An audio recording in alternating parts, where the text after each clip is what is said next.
Saludos para todos los estudiantes y profesores que nos acompañan en este estudio del curso Suficiencia de las Escrituras en la Consejería. Soy el doctor Cristian Alexis Castillo, profesor de la Universidad Teológica Dayspring, y para mí es un gusto compartir con ustedes este espacio de estudiar la palabra de Dios y su aplicación en nuestra vida diaria en beneficio de la edificación del cuerpo de Cristo. En el estudio de este curso, Suficiencia de las Escrituras en la Consejería, estaremos empleando el libro de texto de la Universidad Teológica Dayspring que se titula De igual manera. Y para ello estaremos empleando diferentes momentos para abarcar la mayor cantidad de contenido que en dicho libro está previsto. En este primer encuentro estaremos estudiando el resurgir de la consejería bíblica y la relación que existe entre consejería y psicología. Ambos acápites corresponden al capítulo 1 y capítulo 2 del libro de texto respectivamente. Para comenzar, tenemos que plantear que la doctrina de la suficiencia de las Escrituras se encuentra en el mismo corazón de lo que significa para nosotros ser protestantes.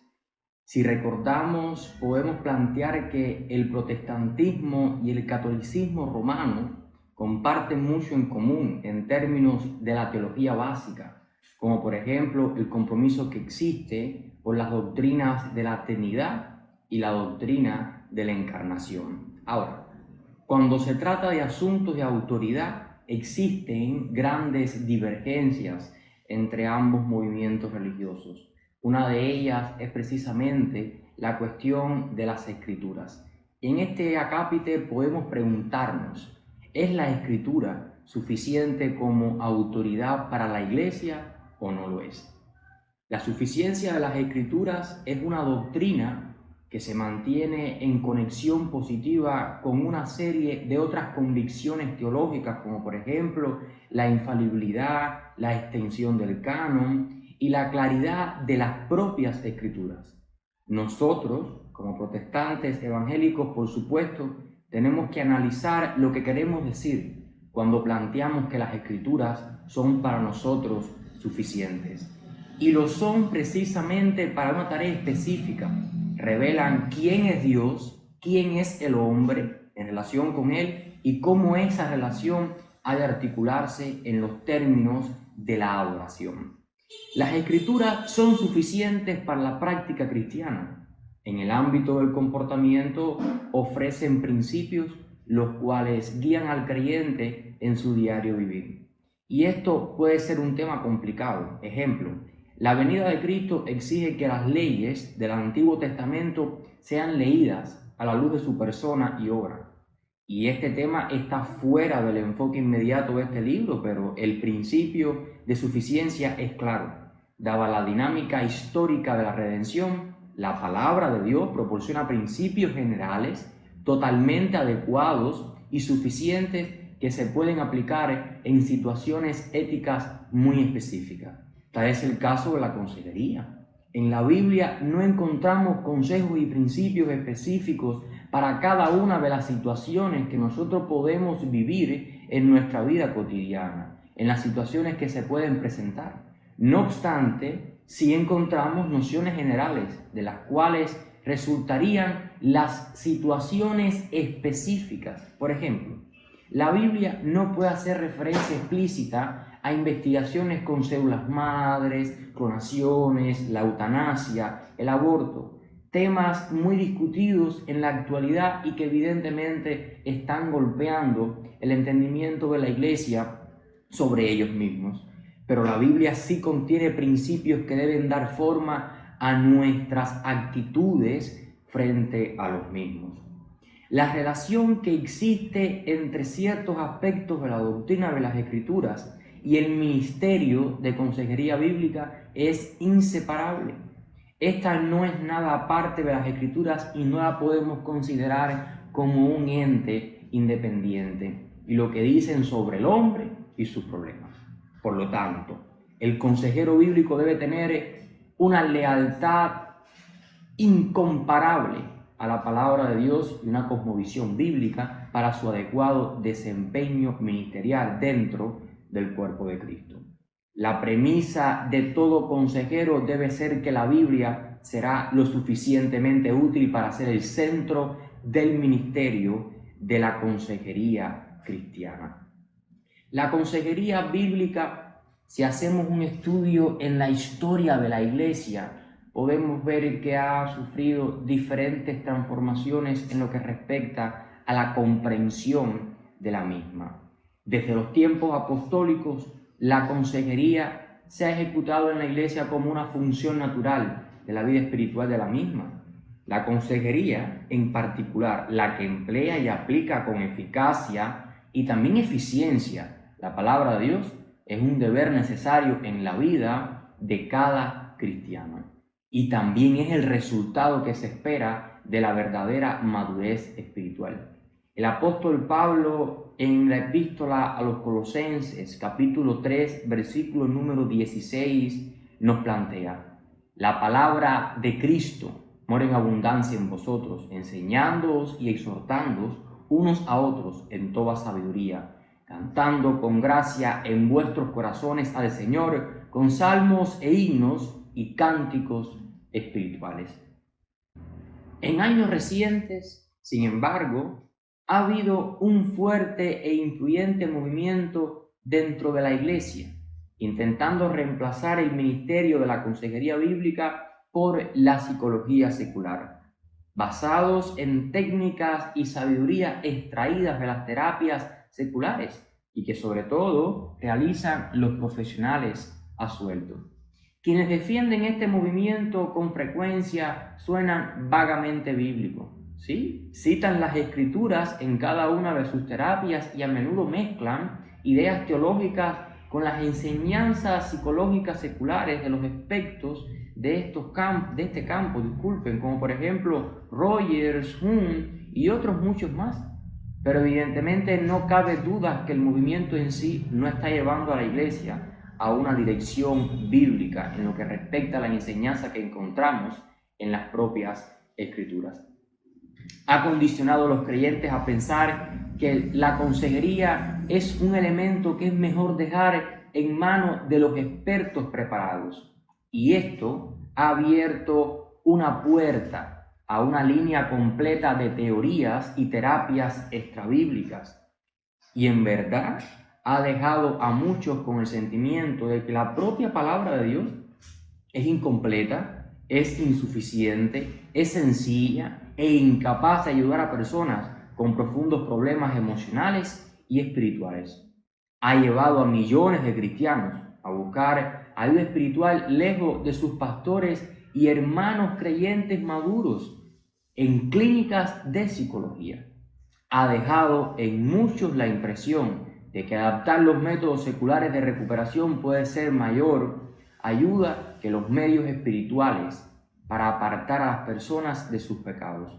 En síntesis, ha menguado la confianza de la Iglesia en las propias Escrituras, en la oración, en la comunión y la predicación como medios por los cuales el Espíritu de Dios obra para la transformación de las vidas en cuestión. Si las presuposiciones que hay detrás de este movimiento fueran sanas, cabría esperar que la de hoy fuera la generación de cristianos mejor ajustados y mentalmente sanos que jamás haya vivido en la historia del cristianismo, en la historia de la Iglesia. Después de todo, ha tenido el beneficio de varias generaciones de expertos en la psicología, que dicen ser capaces de combinar el conocimiento de las Escrituras con el conocimiento de la psicología secular y hacerlo cristiano. Pero claramente este no es el caso. Un gran número de personas en la actualidad andan en busca de tratamiento psicológico. Más cristianos que nunca antes esperan su turno junto a las puertas de las clínicas para atenderse con los psicólogos profesionales. En la última década y media, la psicología ha llegado a ser una excelente industria, y lo podemos colocar entre comillas, que mueve miles de millones de dólares. Parece que millones de cristianos evangélicos son adictos a estas terapias psicológicas. En contraste con estas tendencias, sin embargo, otro movimiento ha estado ganando fuerza entre el mundo evangélico. Voces claras que comienzan a instar a la iglesia a que vuelva a las escrituras y no las releguen a un plano secundario. Que consideren a las escrituras como una fuente suficiente de ayuda para cada uno de los problemas espirituales de las personas. Hay un creciente movimiento de apoyo al regreso a la consejería bíblica en la iglesia, a la práctica correcta de la consejería bíblica en nuestras congregaciones. Cada semana oigo disímiles de pastores y líderes de la iglesia que redescubren la importancia que tiene para nosotros como cristianos, como creyentes, la consejería bíblica. Y comprendo lo que en realidad creyeron siempre, que la Escritura es superior a la sabiduría humana, como mismo planteó el apóstol Pablo en una ocasión en la primera epístola a los Corintios en el capítulo 3, versículo 19. Pero también que la palabra de Dios discierne mejor el corazón humano que cualquier otro medio terrenal, y eso lo plantea Hebreo en el capítulo 4, versículo número 12.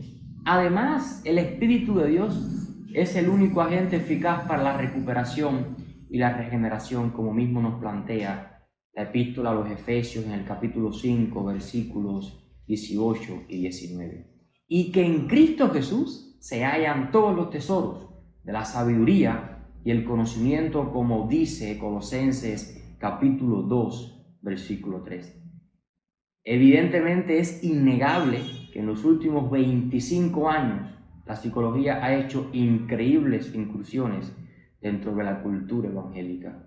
Su influencia se ha reflejado en la clase de sermones que se predican en nuestros púlpitos evangélicos, en la clase de consejería que se está ofreciendo desde las estaciones radiales, en la proliferación de los psicólogos que abastecen en primer lugar a cristianos evangélicos con los libros que publican muchas editoriales evangélicas.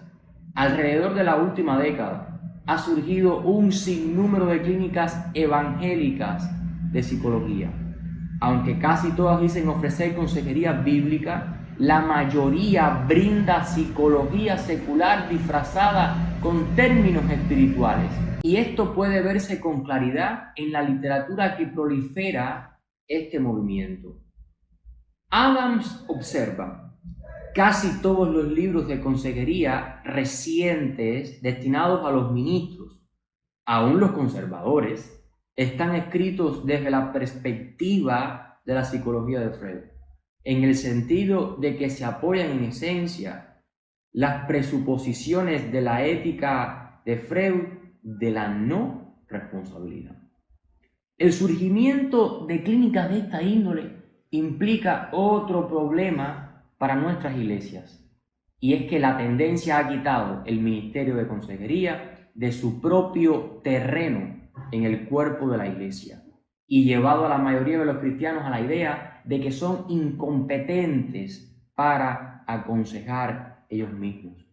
Y esto lo vemos en que muchos pastores, sintiéndose incapaces y quizás temerosos de la posibilidad de un litigio por malas prácticas, están por completo dispuestos a dejar que profesionales tomen a su cargo lo que por general se ha visto como una vital responsabilidad pastoral y el liderazgo eclesial, en lo que respecta a la responsabilidad de aconsejar a las personas, a los miembros del cuerpo de Cristo y a otros que no son conversos al cristianismo, pero que necesitan ser aconsejados tomando como referencia la propia Escritura, el verdadero consejo de nuestro Señor. Demasiados han comparado la mentira de que existe un reino crucial de sabiduría espiritual fuera de las Escrituras y que alguna idea o técnica de este reino extrabíblico mantiene la verdadera llave para ayudar a la gente en sus profundos problemas. Tenemos un paradigma histórico de la consejería bíblica y este paradigma está conformado por los puritanos ingleses. Los puritanos se referían al ministerio de aconsejar como el trabajo del alma. Estos puritanos hablaban de la responsabilidad que tenía el ministro y que tiene, evidentemente, actualmente, como la cura de almas. Los puritanos entendían que la única ayuda digna de confianza era la infalible verdad encontrada en las propias Escrituras, aplicadas por el Espíritu de Dios. Los puritanos sabían que la única cura genuina, efectiva o permanente para las enfermedades del alma era la propia transformación que la gracia divina efectúa en el corazón de un creyente. Estos puritanos campesinos se destacaban por trazar los surcos bien rectos con el arado, y esto lo lograban mediante la alineación que hacían de 2 o más árboles en su campo visual. De igual manera, nosotros podemos alinearnos con las prácticas de la consejería de los puritanos para ayudarnos a adoptar los métodos contemporáneos bíblicamente exactos. Las Escrituras fueron la pieza central del pensamiento y la vida de estos puritanos.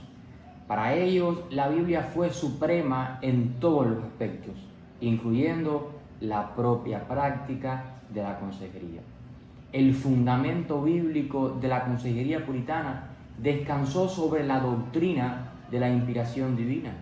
El método de inspiración, como lo veían, era por la divina superintendencia del Espíritu Santo en la elección de las palabras sin hacer violencia alguna del conocimiento o la personalidad del autor humano en cuestión.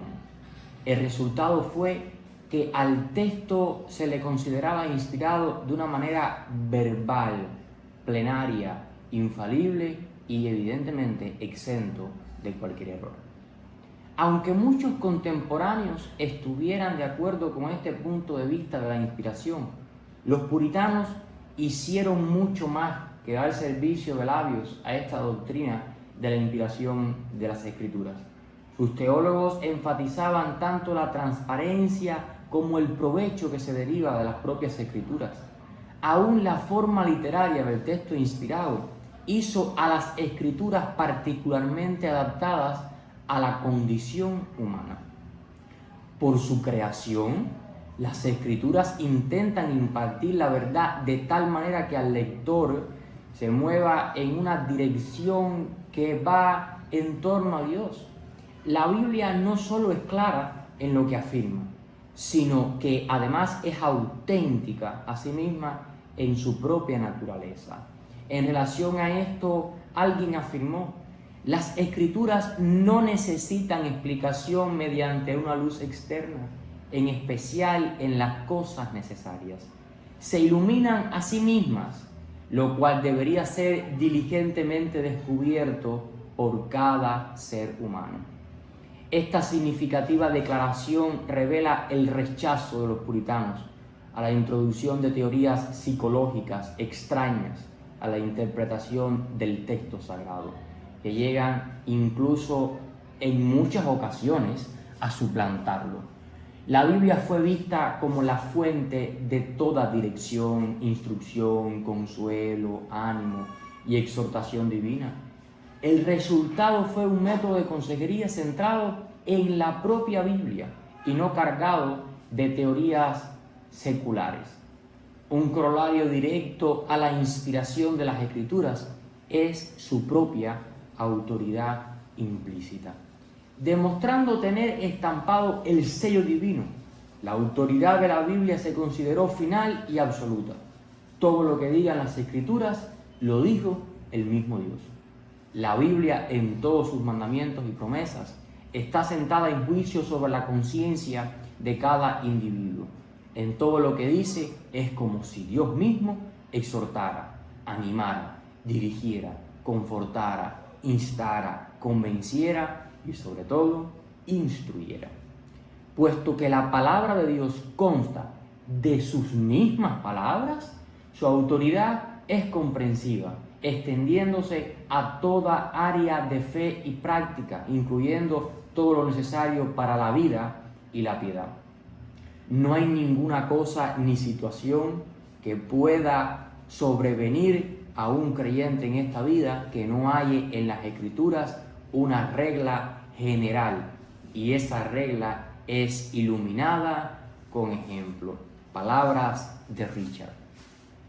En otras palabras, los puritanos tenían una perspectiva teológica que enfatizaba la santidad arraigada en las propias Escrituras. William Ames dijo: no hay precepto de verdad universal relevante para vivir bien en la economía nacional, moralidad, vida política o legislación que no esté en relación estrecha con la teología. Por lo que a los puritanos se refiere, cada necesidad psicológica concebible que se puede suplir y cada problema psicológico que se puede resolver mediante la aplicación directa de la verdad bíblica. Y en este punto podemos realizarnos dos interrogantes fundamentales. La primera: ¿por qué debemos usar el método puritano? ¿Por qué hablamos tanto de los puritanos? Y la segunda interrogante en cuestión: ¿cómo debemos usar este método de los puritanos? Lo primero que tenemos que plantear es que debemos usar el método de los puritanos porque la devoción espiritual, compromiso teocéntrico e integridad personal de este movimiento religioso reflejan la realidad bíblica y es digna de emulación por todos los evangélicos de hoy día. Lo mejor de la cristiandad puritana es que ten fe, vigor y profundidad que en gran medida le falta a la cristiandad moderna. Esto se debe evidentemente a que el puritanismo fue una práctica ininterrumpida de buscar el rostro del Señor en todo momento.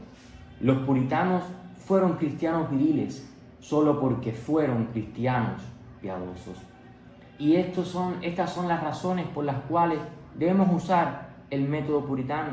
Pero no basta con quedarnos en este punto, sino que tenemos que conocer cómo vamos a emplear el método puritano al desarrollar una consejería centrada en las Escrituras. Y tenemos que tener bien claro que para aplicar las verdades teológicas que emplearon a las presuposiciones psicológicas de nuestros días, su punto de vista acerca de cómo el pecado domina la vida provee la clave para entender la conducta adictiva del hombre.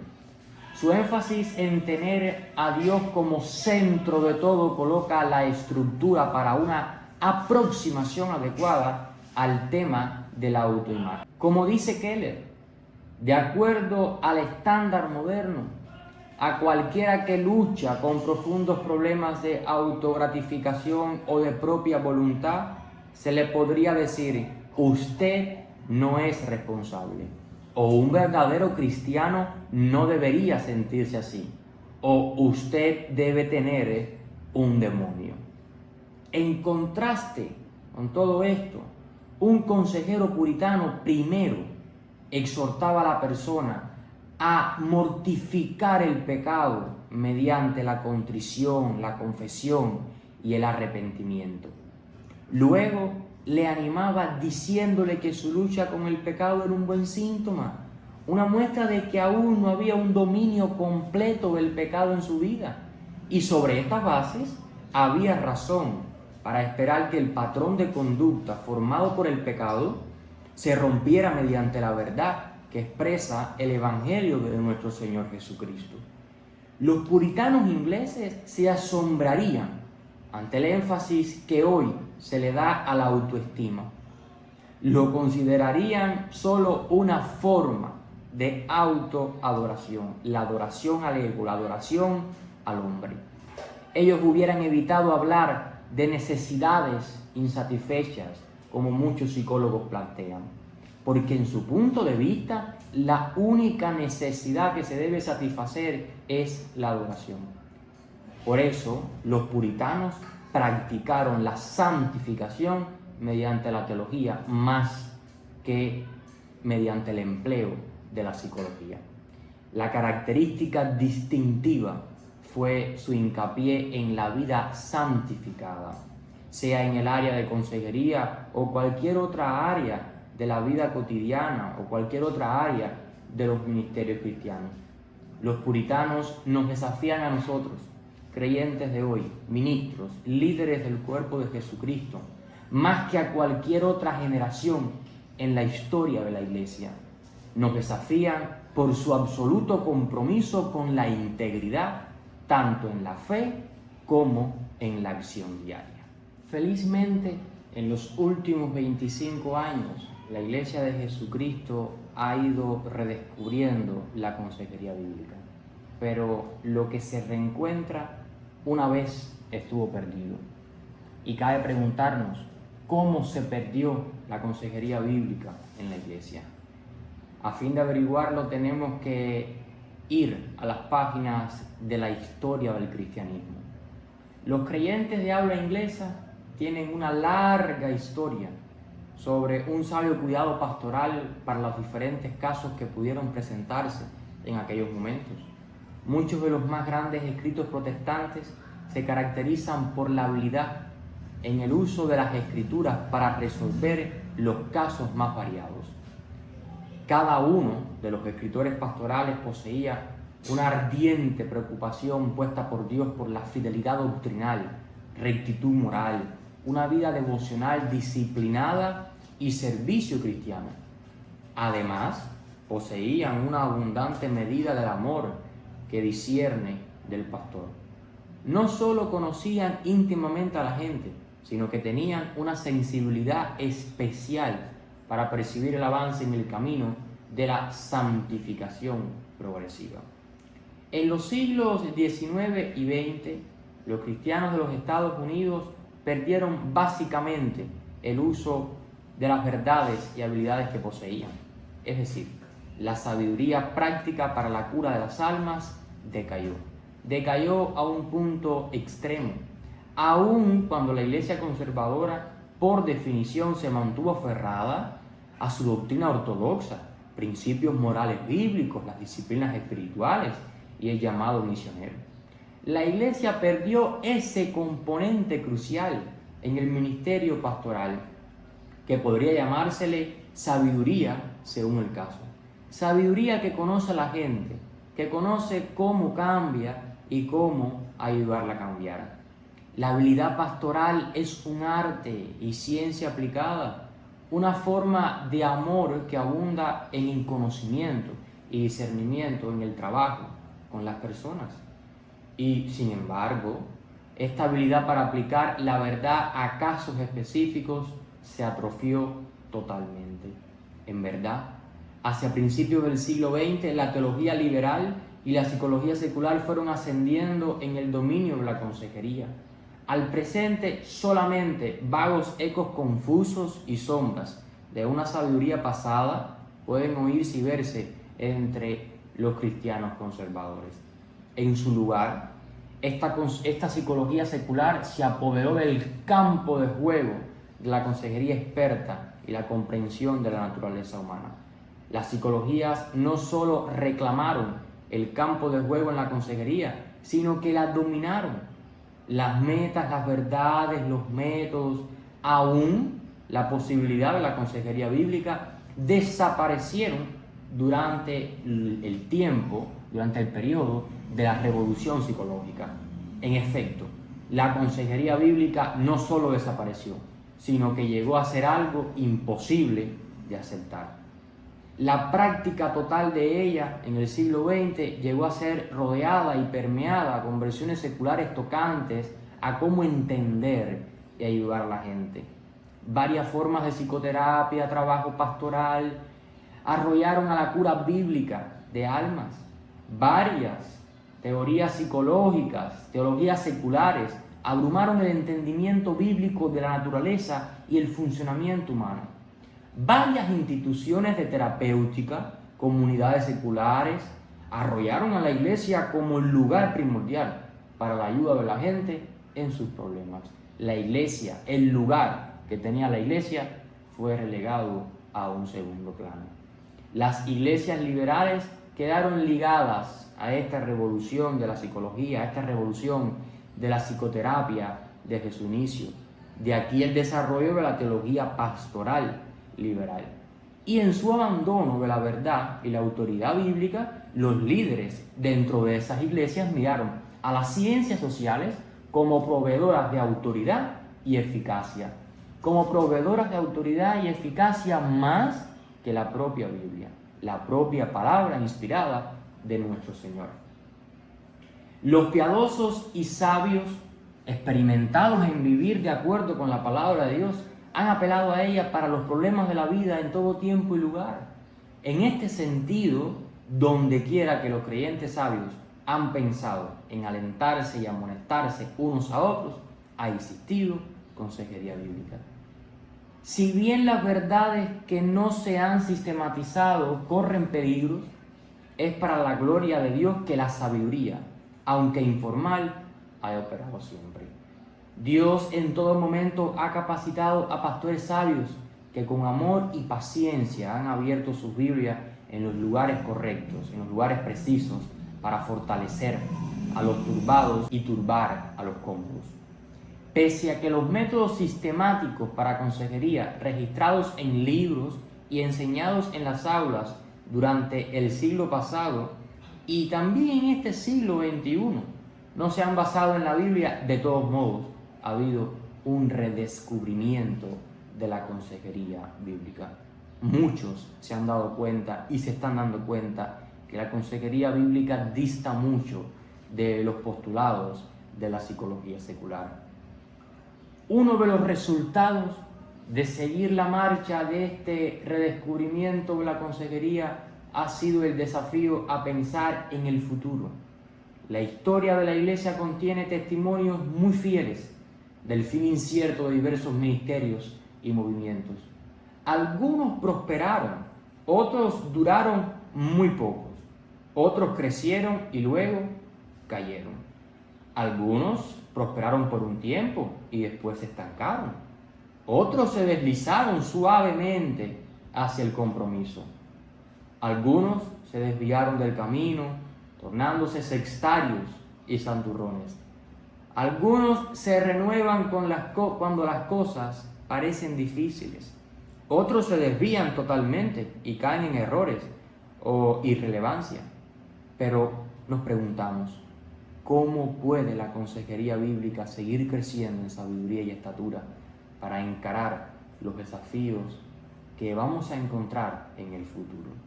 Sin dudas, el movimiento de la consejería bíblica enfrenta dos tareas fundamentales en este siglo XXI y también en otros siglos venideros, si es que nuestro Señor Jesucristo no ha venido por su iglesia. Y estas dos tareas fundamentales consisten en edificar y evangelizar. La tarea de edificar, consejeros bíblicos, demanda que sean tanto exegéticamente correctos como también efectivos en la práctica de la consejería. Esto nos obliga a pensar muy bien acerca de muchos asuntos.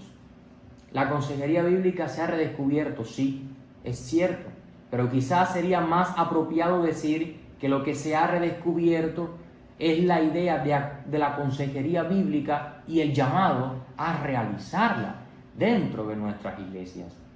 Esto ha puesto dentro de su espectro muchos nuevos descubrimientos y discernimientos para la cura de almas. Por ejemplo, lo relativo a una metodología específica en la consejería, como la manera de hacer preguntas, edificar relaciones, poner metas, hablar la verdad, el uso de tareas a realizar dentro de la casa, ha aportado valiosos progresos y la preocupación por traducir verdades bíblicas generales en una específica renovación interna y externa de la vida, como lo encontramos en la Epístola a los Romanos, capítulo número 13, de los versículos 12 al 14.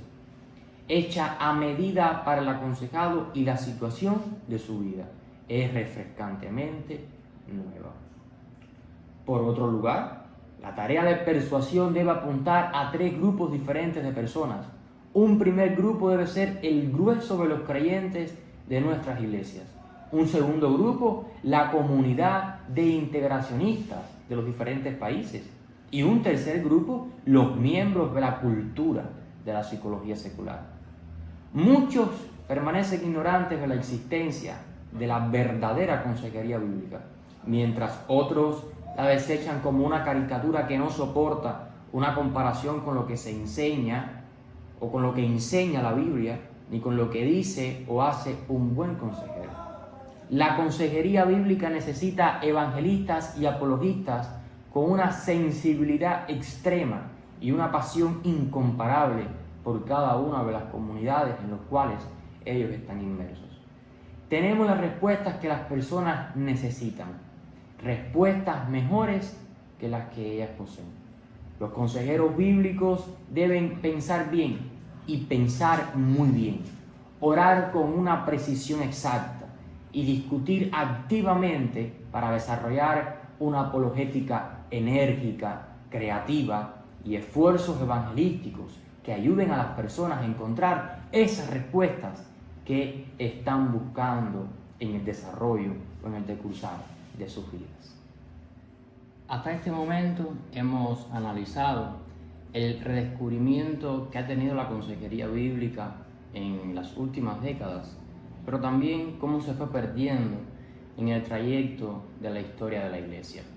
En este momento estaremos analizando la relación que existe entre la consejería y la psicología. Para comenzar, tenemos que plantear que muchos en la actualidad no consideran la relación que existe entre consejería y Biblia. Más bien plantean una relación binomial que existe entre consejería y psicología. La consejería bíblica, debe basarse en una visión del mundo según las propias escrituras, pues son estas las que fundamentan nuestro consejo y nuestra vida cristiana. La mejor manera de aprender a aconsejar es capacitarnos, estudiando profundamente las escrituras, tener una comunión completa con el Señor y sobre todas las cosas estar llenos del Espíritu Santo. No hay nadie que conozca mejor al ser humano que el mismo Dios quien lo creó. El Señor se ha revelado en la Biblia para guiarnos en los asuntos prácticos de nuestra vida.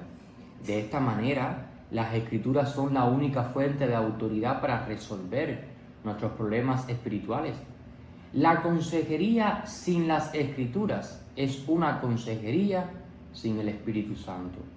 Segunda de Timoteo 3, versículo 16, nos dice que las Escrituras son útiles para perfeccionar a los santos mediante los medios de la consejería bíblica.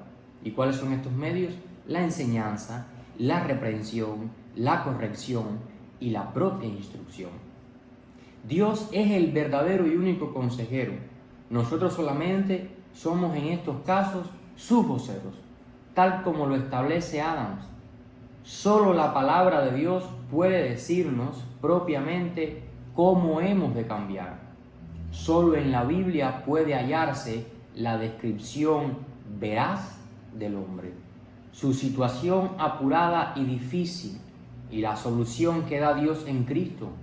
Solo las Escrituras pueden decirnos qué clase de personas hemos de llegar a ser.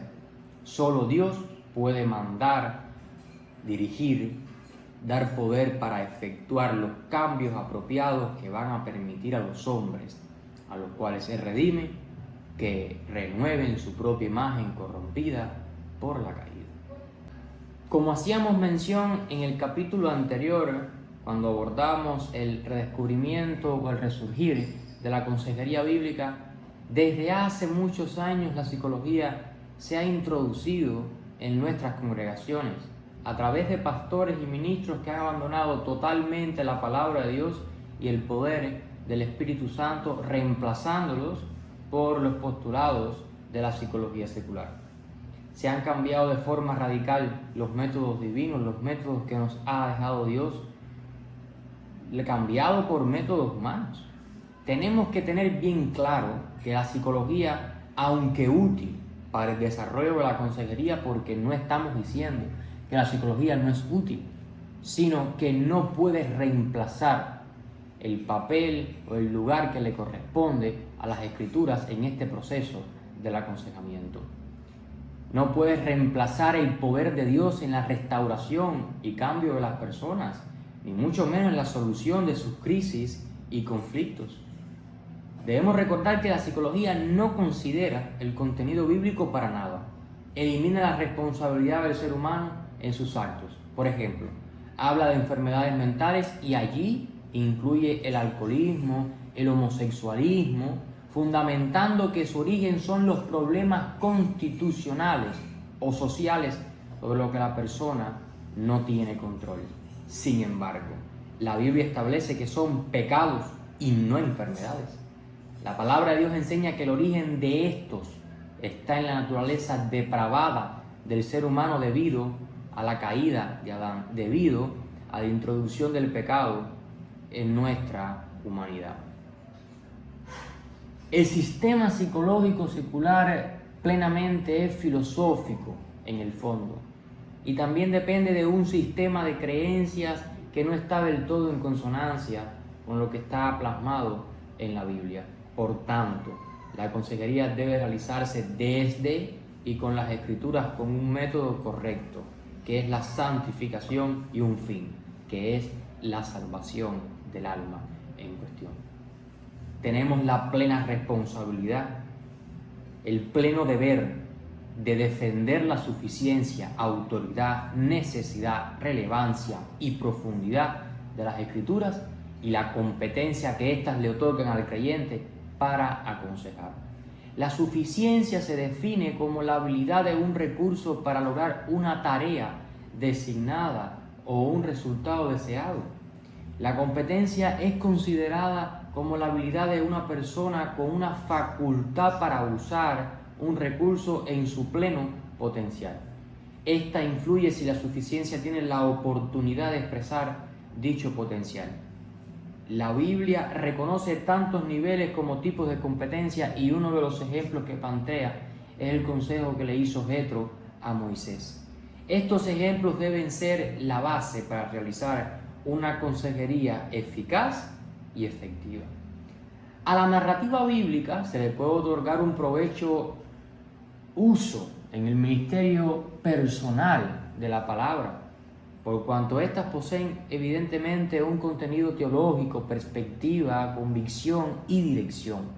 Y para ello se propone un método basado en diferentes pautas, y estas pautas son el conocimiento de las narrativas bíblicas y de las personas, escuchar las narrativas de las personas, ver los paralelos y las conexiones entre los dos horizontes de las escrituras y las personas, entrar juntos en la historia, permanecer dentro de esta historia, extraer de la Biblia las verdades relevantes que se aplican a los casos específicos, a los casos en cuestión, aplicar las escrituras a los problemas y alentar a las personas a seguir, vivir y permanecer en la verdad que nosotros encontramos en las escrituras. Ejemplo de ello nosotros lo vemos como referencia en el contenido de los evangelios, al cual se le puede dar evidentemente un uso muy práctico en el ministerio personal de la consejería. La primera tarea es conocer todo el contenido de la palabra de Dios teniendo en cuenta claves hermenéuticas como, y la primera la podemos enunciar de esta manera: todos los autores de los evangelios tuvieron razones teológicas para su escritura, por lo cual el consejero debe primero aplicarlos a su vida y después a aconsejar. Todos los autores de los evangelios narran la historia de Jesús, por tanto, el consejero debe llevar a sus aconsejados a concluir en la centralidad de Cristo. Además de la perspectiva práctica de la consejería bíblica, está la perspectiva teológica. La consejería forma parte de la teología y no de la psicología, como muchos intentan enseñar y como muchos proliferan. desde los púlpitos, de las aulas, de las universidades, de los seminarios, de los colegios. La consejería, hablando propiamente en términos estrictos, forma parte de la teología, aunque invariablemente en el desarrollo de dicha consejería nosotros nos apropiamos de ciertos conocimientos y de ciertos elementos de la psicología que sí son útiles. La teología concierne a toda la Biblia y brinda interpretaciones para todas las épocas, por cuanto es lo que Dios conoce y dice en su omnisciencia, sabiduría y amor. La consejería, por su parte, es la conversación en la cual una parte con preguntas, problemas, dificultades, necesidades, busca asistencia de alguien que sí tiene esas respuestas, que sí tiene esas soluciones y que sí puede brindar esa ayuda. Pero es que la respuesta, soluciones y ayuda se va a brindar en base a lo que dice la Biblia, a lo que dice la palabra de Dios. Existe un grave problema al aceptar completamente la ciencia secular en el desarrollo de la consejería, obviando el contenido bíblico.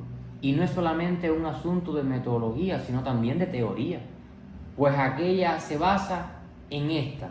Y en cuanto a la psicología secular, sus bases conceptuales, y epistemológicas están un tanto contrariadas desde el principio, por cuanto se sostienen en visiones del mundo seculares creadas por las personas inconversas, personas que no conocen el consejo de Dios ni lo que plantea la palabra del Señor.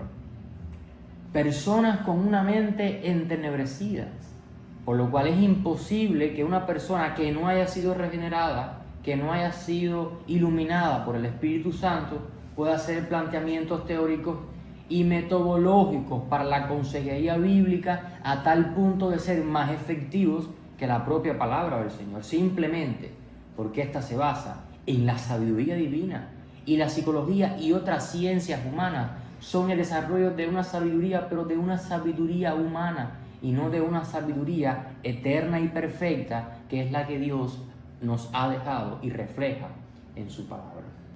En lugar del asesoramiento centrado en el problema, nosotros como consejeros bíblicos proponemos un ministerio bíblico que esté centrado en Cristo y que provenga de la predicación y la enseñanza correcta de la palabra.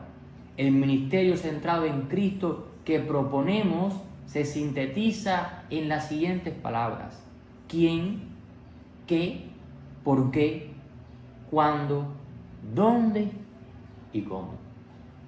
En lugar de centrarnos en el problema, en lugar de centrarse en el problema, la consejería bíblica hace énfasis en el crecimiento espiritual por el Espíritu Santo e implica el rechazo de las obras de la carne que atentan contra el alma, para andar en el fruto del Espíritu Santo. A la consejería llegan personas con disímiles problemas, pero estos son oportunidades para que el creyente se santifique. Por tanto, el énfasis en esta parte de la actividad debe ser siempre en Cristo y en lo que Él ha hecho, hace y hará en cada uno de los creyentes por medio de las pruebas y otras experiencias de la vida diaria.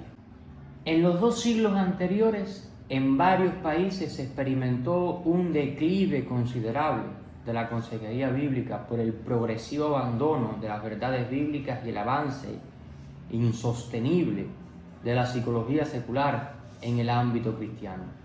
En el actual siglo se destacan una serie de postulados dentro de los cuales encontramos la comunión con Dios, el reconocimiento del pecado en todas sus dimensiones, la respuesta que existe a la obra redentora de Cristo, el proceso de santificación como meta de la consejería y la importancia de esta en la actividad pastoral. Los psicólogos seculares comienzan y terminan con el yo, y los llamados consejeros cristianos secularizados, profesionales ante todo, usan el cristianismo para interpretarlo a través de las teorías del yo planteadas por la psicología secular. Sin embargo, No hay un solo texto bíblico que respalde la esfera del yo. Por el contrario, Cristo en todo momento manda negarse a sí mismo, tomar la cruz diariamente y seguirle a Él. El apóstol Pablo enseñó que ya no vivía Él, sino Cristo, y lo que vivía en su carne lo hacía en la fe del Hijo de Dios, quien lo amó y se entregó a sí mismo por Él, por todos nosotros. Y esto lo vemos en la epístola a los Gálatas, capítulo 2, versículo número 20. El apóstol dijo también que todo lo que era para él ganancia, lo tuvo por basura para ganar a Cristo. Y de esto aprendemos, no era Pablo, no era el yo de Pablo, por encima de ese yo estaba Jesucristo, estaba la obra del Mesías.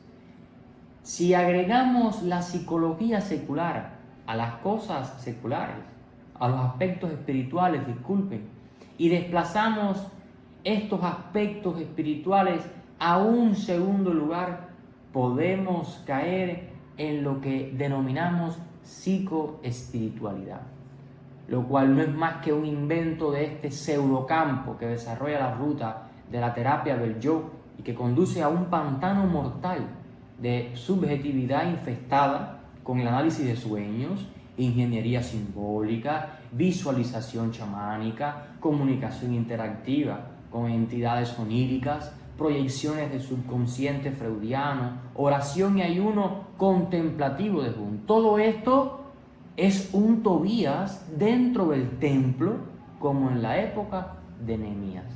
Es una puerta abierta a la destrucción del alma en cuestión. Muchos creyentes han abandonado las escrituras completamente y el discernimiento espiritual porque han adoptado una reinterpretación de las propias escrituras, al igual que conceptos psicológicos como la autoestima, cuyo origen está en la rebelión del hombre contra el Dios que lo creó, en la cual se puso a sí mismo como el centro de todo. La autoestima no destaca a Dios, destaca el sentirse bien el hombre. La base de la psicología es yo, el sí mismo, el para sí mismo. Y esto lo han acogido muchos creyentes, muchos pastores, muchos líderes evangélicos, por lo cual se han ido alejando del verdadero consejo que Dios nos ha dejado en su palabra. Han apostatado de la fe sin querer. Aceptar la psicología reemplazando la Biblia es llamar a Dios mentiroso, pues Él dice en ella misma que la palabra y el Espíritu Santo son suficientes para el alma del ser humano. Este es un terrible pecado. El origen del yo de amarse y preferirse a sí mismo estuvo en Edén, cuando Adán y Eva pecaron al desobedecer al Señor, en busca de satisfacer o de querer imponer su voluntad. Y para este pecado la psicología secular no tiene una solución. Por el contrario, estimula y alienta la autoestima, de elevar el yo, la preferencia por sí mismo, en lugar de preferir al Creador. Si la integración de la psicología secular y la teología fuera algo nuevo, entonces el cristianismo bíblico tal como se expresa a través de los verdaderos creyentes que viven en Cristo y bajo el poder del Espíritu Santo sería deficiente en algún aspecto esencial, por lo cual la psicología debió suplirlo con Freud, Jung, entre otros autores de este campo. La ciencia puede expandirse en el entendimiento de los componentes físicos del hombre, pero no puede hacerlo con respecto a su alma, a su espíritu, a su mente y a su voluntad. La Biblia no es una compilación de un grupo de teorías más, sino que la Biblia es la revelación de toda la verdad de Dios. Es el resultado de la inspiración por el Espíritu Santo. Es la palabra de Dios inerrante y suficiente para todas las áreas del ser humano, para todas las áreas del creyente. Por tanto, la verdad no puede ser hallada en otra parte diferente que en Cristo y en la palabra del Dios viviente. Se necesita urgentemente una purga espiritual completa que rescata a la Iglesia en sentido general del abismo en el que se encuentra, por acoger el humanismo y desechar al Señor y su palabra completamente, relegándola a un segundo plano, como hemos mencionado en veces anteriores. Pero muchas iglesias no quieren arrepentirse y dejar que el Señor las limpie. Por el contrario, siguen en el mismo camino, incrementando confianza y honor hacia la psicología secular, y han abandonado totalmente el Evangelio de nuestro Señor Jesucristo. Esto es principio de apostasía. No hay temor ni amor a Dios en la iglesia o en muchas iglesias de estos tiempos finales, por cuanto se ha ido a otro evangelio contaminado totalmente, en el cual se han infiltrado técnicas humanistas, el de la psicología secular, que nada dice sobre el pecado y el arrepentimiento. La secularización que está enfrentando la iglesia en este siglo XXI la lleva a que considere que varias de sus prácticas no son mundanas, pero realmente sí lo son en su versión secular. Una de las manifestaciones de la secularización de la iglesia es la psicología dentro del ministerio cristiano y en la práctica de la consejería como centro del desarrollo de estos. La iglesia puede identificar las tentaciones de los deseos de los ojos, los deseos de la carne, pero lamentablemente ha sucumbido ante la vanagloria de esta vida, que es la esencia de la sabiduría humana. El tesoro de la eternidad ha sido cambiado por los tesoros de la sabiduría humana y la vida terrenal.